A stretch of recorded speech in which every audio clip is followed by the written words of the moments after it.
جو آپ تفصیل سے ذکر کیا ہے کہ جو صوفیاء میں جو نظریات پائے جاتے ہیں متوازی دین کو جو آپ نے تعبیر فرمایا، تو اب میری سمجھ میں یہ نہیں آ رہا کہ یہ لوگ جھوٹ بولتے تھے یا پھر ان کے کوئی ایسا دماغ میں کوئی چیز نظر آتی تھی جو واقعی ہی وہ اپنے چیزیں دیکھ رہے ہیں اور اس کے مطابق یہ بیان کرتے ہیں۔ اور اگر یہ بات جیسے کہ ہم لوگ جانتے ہیں بڑے بڑے اہل علم کو، بڑے بزرگوں کو جو جن کو ہم ملے بھی ہیں کہ ان سے جھوٹ بولنا ممکن نہیں ہے، تو ایسے لگتا ہے کہ کوئی چیز نظر آتی ہے تو اگر یہی کانسیپٹ مان لیا جائے تو پھر کوئی کہنے والا یہ کہہ سکتا ہے کہ اللہ کے رسول کو بھی ایسا ہی کوئی چیز نظر آتی ہوگی اور وہ غار میں جا کے وہ جو انہوں نے چلا ولہ کاٹا تھا، تو پھر یہ تو سارا کام ہی مشکوک ہو گیا۔ تو خیر پہلے پیغمبر کے معاملے کو سمجھ لینا چاہیے۔ اس میں تو اللہ تعالیٰ نے جس طرح کا مشاہدہ ان کو کرایا جاتا ہے، جس طریقے سے حقائق ان کے سامنے آتے ہیں، اس کو بیان کیا ہے۔ میں نے توجہ دلائی ہے کہ پہلی اور دوسری وحی کی تفصیل قرآن مجید نے سورہ نجم میں کی ہے، اور یہ بتایا ہے کہ وہ کس اذعان کے ساتھ یہ گواہی دیتے ہیں۔ یہ بھی بتایا ہے کہ عالم بالا میں کیا اہتمام کیا جاتا ہے، اور پھر جو کلام صادر ہوتا ہے ان کی زبان سے، یا جو دین وہ لے کے آتے ہیں، یا جس منصب کے تقاضوں کے ساتھ زندگی بسر کرتے ہیں، وہ سب مل کے اصل میں وہ دلائل اور شواہد فراہم کرتے ہیں کہ ان کی بات حق شک و شبہ سے بالا ہو جاتی ہے۔ اس وقت بھی یہ نہیں ہے کہ محض ہم ان کے کہنے سے مان لیتے ہیں، قرآن مجید نے وہ دلائل دیے ہیں کہ وہ کیسے خدا کا کلام ہے، اس طرح اس کے بارے میں یہ شبہ نہیں ہو سکتا۔ اور یہ سب کرنے کے بعد پھر وہ یہ کہتا ہے کہ ہمارا پیغمبر بالکل سچائی سے یہ بات کر رہا ہے۔ میں ان بزرگوں کے بارے میں یہ رائے نہیں رکھتا کہ وہ کوئی جھوٹ بول رہے ہیں۔ یہ دنیا ہے، میں اس دنیا سے واقف ہوں، میرے اپنے گھر کی یہ دنیا ہے، میرے والد بھی اسی راہ کے مسافر تھے۔ اس میں آپ ایک مرتبہ اس یقین کے ساتھ داخل ہو جائیں کہ یہ ہے، اور آپ کے اندر ایک خاص طرح کی نفسی صلاحیت موجود ہو، تو ارتکاز توجہ کی مشقیں تھوڑے ہی عرصے میں، جیسے کہ امام غزالی نے کہا ہے، آپ کو اس دنیا میں پہنچا دیتی، اور اس میں فی الواقع ایسے ہی مشاہدات آدمی کو ہوتے ہیں۔ یہ ابتدائی چیز ہے۔ یہ جیسے ہی آپ اس راستے پر پڑتے ہیں تو سب سے بڑھ کر اپنے آپ کو جس مخلوق کے کم و بیش حوالے کر دیتے ہیں وہ جنات۔ وہاں قرآن مجید نے بھی یہی کہا ہے کہ ہم نے سب سے بڑھ کر یہ اہتمام کیا کہ یہ کہیں در اندازی نہ کر دیں، اور پھر سورہ جن میں پوری تفصیل بیان کی ہے کہ یہ رجال من الجن اور رجال من الانس کے درمیان کیا ربط پیدا ہو جاتا ہے۔ وہ ہو جاتا ہے اور آدمی کو اس کا احساس نہیں ہوتا، وہ روپ دھار لیتے ہیں، وہ فرشتے بن جاتے ہیں، وہ پرانے بزرگ بن جاتے ہیں، وہ پیغمبر کا دربار آراستہ کر لیتے ہیں، تو یہ پھر اس کے بعد یہ کام شروع ہو جاتا ہے۔ اس سے یقین و ایذان بڑھتا چلا جاتا ہے، چونکہ آدمی کو اس کا ایک حاصل ملتا ہے اس کی دینی زندگی میں۔ وہ بالکل وہی ہوتا ہے کہ جیسے آپ نے دیکھا ہوگا، یہ ایک بری مثال ہے لیکن بات سمجھانے کے لیے ہے، کہ کسی شخص کو اگر آپ شراب کے نشے میں لے جائیں تو وہ بہت سے غموم ہموم سے بالا تر ہو جاتا ہے۔ تو اس میں بھی بالکل ایسی ہی کیفیت ہوتی ہے۔ اس سے آپ کی نماز میں، آپ کے تعلق باللہ میں، آپ کے دنیا کے ساتھ ایک زاہدانہ رویے میں غیر معمولی استحکام آ جاتا ہے۔ تو یہ چیزیں مل کر اس اذعان کو آخری درجے میں بڑھا دیتی ہیں۔ تو میرے نزدیک اس کی نوعیت یہ ہے، اس وجہ سے میں بالکل یہ رائے نہیں رکھتا کہ وہ کوئی جھوٹ بول رہے ہوتے ہیں، اور اسی لیے یہ کہتا ہوں کہ جس وقت آدمی اول تو اس راہ پہ جانا نہیں چاہیے، کیونکہ راہ پہ جائیں گے آپ نہیں تو بالکل حفاظت میں ہے۔ جاتے ہی آپ کے ہاں وہ کمزوری یا وہ یعنی یوں سمجھ لیجئے کہ قبول کرنے کی استعداد پیدا ہو جاتی ہے، جس کے بعد در اندازی کا موقع ملنا شروع ہو جاتا ہے۔ یہ ایسے ہی ہے کہ جیسے آپ نے ماہرین نفسیات کے یہاں دیکھا ہوگا کہ وہ اگر کسی کو ہپنوٹائز کرنا چاہیں تو وہ یہ کہتے ہیں کہ پہلے آپ میں سپرداری کا جذبہ پیدا ہونا چاہیے، یعنی اگر آپ ریزسٹ کر رہے ہیں پھر نہیں کچھ ہو سکتا۔ تو یہ ہوتا ہے جب بس پھر وہ معافی دنیا وجود میں آ جائے.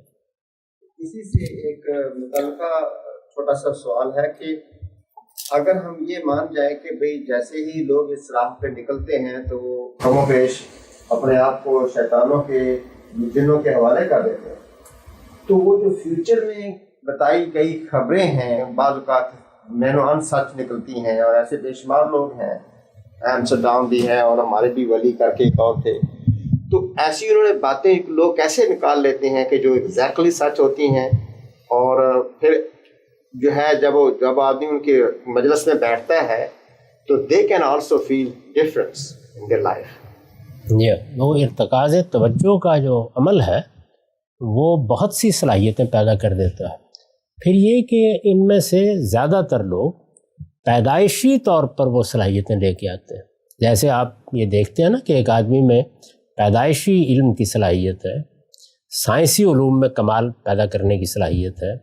بعض لوگ میں نے دیکھا ہے کہ بچپن ہی میں ایسے ریاضی کے ماہر ہوتے ہیں، ہم جیسے لوگ تو بعض اوقات 2 اور 2 4 کو بھی جمع کرنے کی. مجھے یاد ہے کہ مجھے والدہ کہتی تھی کہ میں نے کپڑا لیا ہے، مطلب 1.5 آنے کا یہ ہے، 1.25 آنے کا وہ ہے، 1.25 کا ذرا قیمت نکال دو.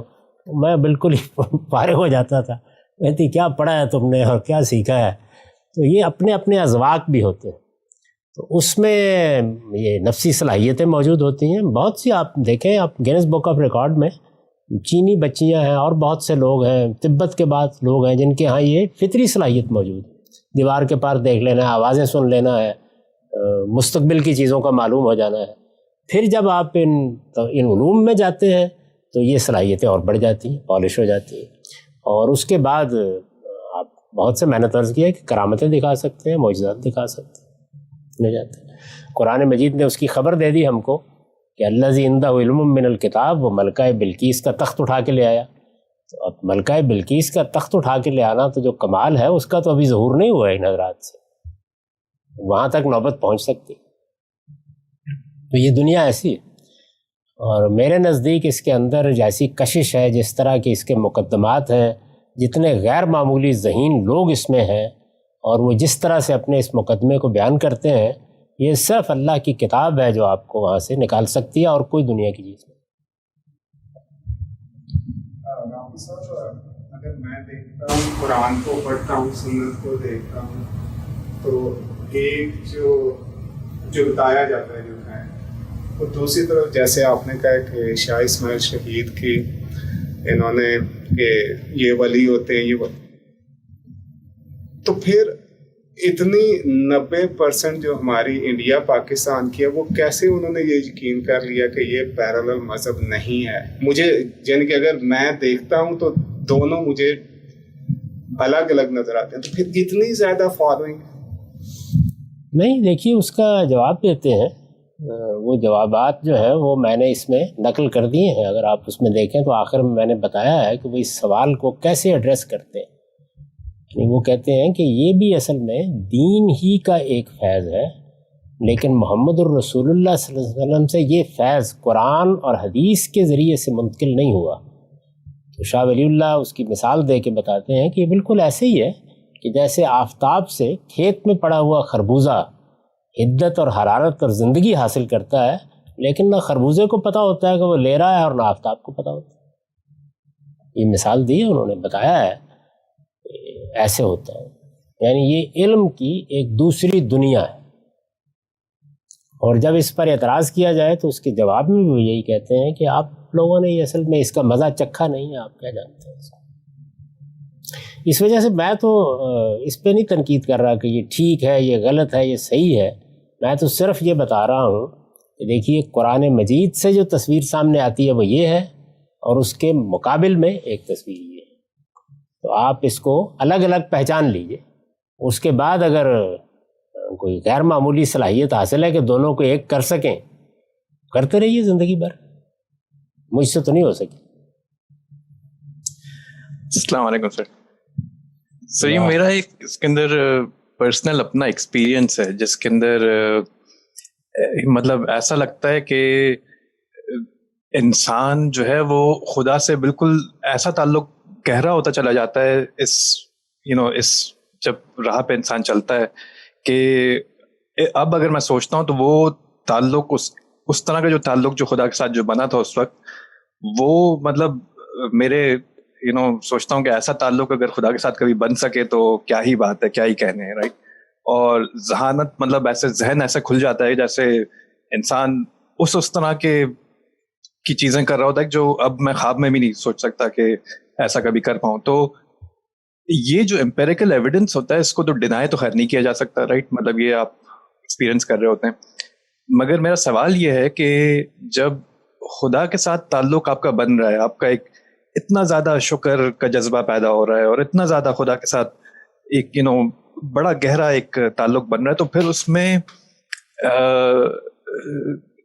اس کے اندر پھر خرابی کیا ہے علاوہ اس کے کہ چلیں وہ ٹھیک ہے, وہ اگر آپ اس کو نہ مانیں, وحدت الوجود کے فلسفے کو نہ مانیں اور اس طرح کی چیزیں, مطلب اس طرح کی چیزوں میں نہ پڑیں, مگر باقی جو ہے اس کے اندر خرابی کیا ہے؟ تو کوئی سلسلہ آپ قائم کیجیے ایسا کہ جس میں وہ باقی چیزیں نہ دہرائیں اور صرف اتنا ہی رہ جائے. پھر اگر اس میں کامیابی ہو جائے تو ہم فقیروں کو بھی خبر دیجیے. اچھا ٹھیک ہے. یعنی یہ کیا وجہ ہے کہ وہ باقی چیزوں کے بغیر یہ ملتا ہی نہیں ہے نا. ایک قابل غور بات, تو یہ پورا پیکج ہے. تو اگر آپ اس کو ایجاد کر سکیں تو یہ بڑی خبر ہوگی دنیا کے لیے.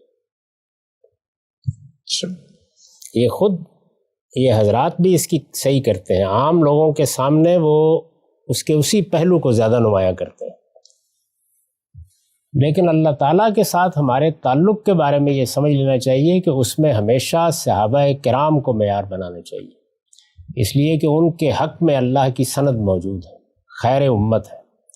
یہ میں نے نقل کیا وہ اقتباس جس میں دیوبند کے ایک بڑے شیخ یہ بیان کرتے ہیں کہ ان کے سامنے بھی یہ سوال تھا کہ صحابہ کرام کی زندگی میں تو ہم دیکھتے ہیں کہ حضور کے ہوتے ہوئے گناہ ہو گیا, غلطی ہو گئی, کوتاہی ہو گئی, بہت سے معاملات ہیں جو سامنے آتے ہیں. تو وہ کہتے ہیں کہ ہمارے مشائخ سے تو اس کا کبھی صدور نہیں ہوتا.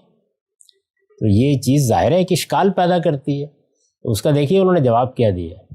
انہوں نے جواب یہ دیا ہے کہ نہیں, ان سے بھی کچھ نہیں ہوتا تھا, لیکن چونکہ دین کو مکمل کرنا تھا تو اس لیے جنہوں نے وہاں گناہ کیے یا جن صحابہ کرام سے کوئی بڑی غلطی ہوئی یا کوتاہی ہوئی, وہ اصل میں انہوں نے دین کی تکمیل کے لیے جس طرح سے کوئی آدمی اپنے آپ کو کسی دوا کے لیے پیش کرتا ہے کہ مجھ پہ تجربہ کر لیں, تو اپنے آپ کو پیش کیا اور پھر یہ مصرع نقل کیا ہے کہ گویا اپنے آپ کو پیش کر کے خدا سے کہا کہ تو مشق ناز کر خون دو عالم میری گردن پر.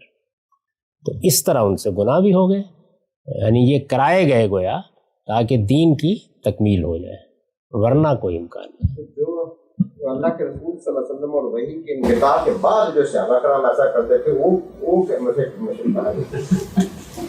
اب آپ اتنے سوالات نہ کریں. اس کے بعد پھر کچھ ہیں روایات میں کچھ چیزیں مل جاتی ہیں, کوئی یا ساریت الجبل ہو گیا, وہ ہو گیا, وہ ہو گیا, پھر اس سے یہ دنیا چلتی رہتی ہے. ان روایتوں کی حیثیت کیا ہوتی ہے کیا نہیں ہوتی وہ الگ بحث ہے. وہ آپ کریں گے, تنقید کریں گے, تنقید کریں گے, کبھی متن پر کبھی سند پر, اس کو بھی وہ کوئی اچھا کام نہیں سمجھتے. ان کا خیال ہے کہ اس طرح سے ایک بڑی چیز سے محروم کیا جا رہا ہے لوگوں کو. تو میرے نزدیک یہ ٹھیک ہے بالکل کہ ارتکاز توجہ کی جو مشقیں ہیں آدمی اگر وہ کرے اور شیخ کے ساتھ ایک خاص طرح کا تعلق پیدا کر لے تو جس کیفیت کو ہمارے بھائی نے بیان کیا وہ ہو جاتی ہے. ایسا ہی ہے بالکل. یہ آپ کو معلوم ہوگا وہ ڈاکٹر جواد ہاشمی ایک کورس کروا رہے ہیں, اس میں انہوں نے یہ صوفی سوچ کو بلکہ صوفیاء کو دو کیٹیگریز میں تقسیم کیا ہے. ایک کو وہ سوبر صوفی کہتے ہیں, ایک کو وہ ہائی صوفی کہتے ہیں. تو جیسے میں کئی ایسے لوگوں کو جانتا ہوں, خود میرے دوست رہ چکے ہیں جو کہ کئی عالم گھوم کے آ چکے ہیں کئی موقعوں پہ, اس میں صوفیزم کوئی تعلق نہیں, لیکن وہی مختلف قسم کی ادویات کا اشیاء کا استعمال کر کے آپ کا ذہن ان چیزوں کو دیکھ لیتا ہے جو کہ بظاہر آپ نہیں دیکھ سکتے. تو اس میں کس حد تک اس کی پاسبلٹی ہے کہ یہ جو عالم بیان کی جاتے ہیں, یہ جو ایکسپیرینس بیان کی جاتے ہیں, یہ اس میں کسی ادویات کا ہاتھ ہو یا کسی ایسی اشیاء کا ہاتھ ہو استعمال، جن کے استعمال سے آپ کی ذہنی کیفیت بدل جاتی ہے. کیونکہ ہم جانتے ہیں بہت سی ایسی چیزیں عام جڑی بوٹیوں میں، مشرومز میں، ان چیزوں میں عام پائی جاتی ہیں. بھی آپ تو ڈاکٹر ہیں، آپ کے علم میں ہے کہ ایسی بہت سی دوائیں ہیں جن سے یہی دنیا پیدا ہو جاتی ہے. ہمارے ڈاکٹر محمد فاروق خان صاحب کا ان کی شہادت سے کچھ برس پہلے ایک بڑا غیر معمولی حادثہ ہوا تھا، اور اس میں ان کو بڑی تکلیف پہنچی. ان کے جگر کٹ گیا، ان کی پسلیاں ٹوٹ گئیں، ان کی گردوں کو نقصان پہنچا، لیکن اللہ نے ان کو بچا لیا. وہ ہسپتال میں رہے. اس ہسپتال میں ان کو اسی طرح کے تجربات ہوئے، بلکہ اس میں میں ابھی نہیں گیا تھا، لیکن میں ان سے ملا. میں نہیں گیا تھا ابھی، میں ان سے ملا، اور وہاں اسپتال میں ان کے اور میرے درمیان بڑے اہم معاملات پہ گفتگو ہوئی. تو انہوں نے جب اپنے ڈاکٹروں کو کہا تو وہ ہنسے، اور انہوں نے کہا کہ اس سے بھی زیادہ کچھ ہو سکتا ہے، یہ فلاں فلاں دعائیں ہیں جن سے. اور ڈاکٹر صاحب بعد میں بھی کہتے، خود ڈاکٹر تھے، تو بعد میں بھی کہتے تھے کہ مجھے ادنا درجے کا بھی کوئی شبہ نہیں تھا کہ یہ میں بیداری میں آپ سے بات نہیں کر رہا، بلکہ وہ پوری ملاقات کی روداد انہوں نے دہرائی اور بتایا کہ لباس یہ پہنا ہوا تھا، یہ صورت تھی، آئے ایسے تھے. میں نہیں گیا تھا اس وقت، یعنی اس کے میں کچھ دنوں کے بعد گیا ہوں، تو اس وقت مجھے انہوں نے یہ واقعہ سنایا. تو یہ دوائیں بھی ہیں. جو یہ دوائیں اثر کرتی ہیں نا، اصل میں نفسی علوم میں اسی نوعیت کی ایک باطنی دنیا، وہ غلط نہیں کہتے کہ یہ اصل میں سیر باطن ہے. ہمارے اندر ایک دنیا ہے، یہی دنیا ہے جو ہر عام آدمی کو خواب میں نظر آتی ہے. یعنی خواب میں یہی چیزیں تمثیل کے پیرائے میں ڈھلتی چلی جاتی ہیں، اور وہی چیزیں اگر آپ وہ خاص مشقیں کریں، ارتکاز توجہ میں جائیں، جیسے ہی آپ جاتے ہیں تو ایک طرف وہ قوت بہت بڑھ جاتی ہے، اور دوسری جانب یہی ارتکاز آپ کو کوئی منزل سامنے رکھ لیں. تو اگر آپ مسلمان ہیں، خدا سے تعلق ہے، قرآن سے تعلق ہے، نماز سے تعلق ہے، تو اس میں رسوخ پیدا ہو جائے. کوئی اور رکھ لیں تو اس میں ہو جائے. بعض موقعوں کے اوپر لوگ ایک دوسری منزل سامنے رکھ لیتے ہیں، وہ عشق ہے، اس میں ایسا رسوخ پیدا ہوتا ہے. میں نے سنایا یہ قصہ کہ میرے ایک شاگرد ہیں، عالم ہیں، مسجد میں امام خطیب تھے، تو آئے میرے پاس اور آ کے مجھ سے کہنے لگے کہ میں اب اجازت لیے بغیر تو نہیں کروں گا یہ کام، پہلے تو میں کر لیتا تھا، لیکن ہمسائے میں ایک لڑکی ہے اور بس. تو میں نے کہا تمہارے تو اتنے بچے ہیں، یہ کیا کرنے جا رہے ہو تم؟ تو کہنے لگے کہ نہیں، وہ اب دیکھیں نیکی اور خیر ہی کرنے جا رہا ہوں. میں نے کہا تمہیں پٹائی ہوگی تمہاری. وہ کہا نہیں، آپ اجازت دیں اور دیکھیں کہ کیا ہوتا ہے. بس 2 دن تعویذ کرنا ہے، اس کے بعد وہ خود آ کے دے جائے گی رشتہ. تیسرے چوتھے دن مجھے اطلاع ملی کہ ولیمہ ہو رہا ہے. جاوید صاحب، یہ جو ہم بات کرتے ہیں ان کے وداؤٹ ڈیو رسپیکٹ ٹو یہ جو اسکول آف تھاٹ ہے، آپ اس چیز کو کس طرح دیکھتے ہیں کہ یہ لوگ سیکریٹیو کیوں ہیں؟ مطلب وہ اگر چیز ان کو سمجھ آئی ہے، اگر یہ اس چیز کو جیسے بھی کوئی بھی میتھڈالوجی ہوتی ہے، کوئی بھی سوچ ہوتی ہے، وہ ڈنکے کی چوٹ پر آ کے کہتے ہیں کہ یہ چیز ہے، تو یہ اتنے سیکریٹیو کیوں ہوتے ہیں؟ ایسے ہی کہتے ہیں. یہ میں آپ کو جو بتا رہا ہوں یہ سب کچھ اکابر کتابوں میں موجود ہے. یعنی آپ مثلا قوت القلوب کا مطالعہ کریں، آپ غزالی کی احیاء کا مطالعہ کریں، آپ کتاب اللمع کا مطالعہ کریں، آپ کشف المحجوب کو پڑھیں، اسی طرح سے پھر شاہ ولی اللہ کی جو صوفیانہ کتابیں ہیں ان کا مطالعہ کریں، شاہ اسماعیل کی اس کتاب کو دیکھیں. یہ تو بڑی غیر معمولی کتاب ہے. یعنی اس کے اندر اصل میں یہ کہتے ہیں نا اولین و آخرین کا علم، وہ بہت ہی اعلیٰ طریقے سے بیان کر دیا. شیخ احمد سجدی کے مکتوبات. جاوید صاحب، حکمت کے لحاظ سے ہو سکتا ہے یہ کہنا ٹھیک نہ ہو، لیکن حقیقت کے لحاظ سے تو یہ کفر ہی ہوا ہے. کیا ہوا؟ لگتا ہے آپ میں کوئی ہے روح معلوم. یعنی تسلی نہیں ہوتی جب تک کہ فتویٰ نہ لگا لیں. نہیں، فتوے کی بات نہیں ہے، میں اس لیے کہہ رہا ہوں کہ انہوں نے پوری امت کے بہت بڑے حصے کو اس سے متاثر ہے، اور اس سے جو خرابیاں پیدا ہوئی ہیں کہ اس کی کوئی کانٹ کاؤنٹ ہے. ہاں، لیکن میرا نقطہ نظر یہ ہے کہ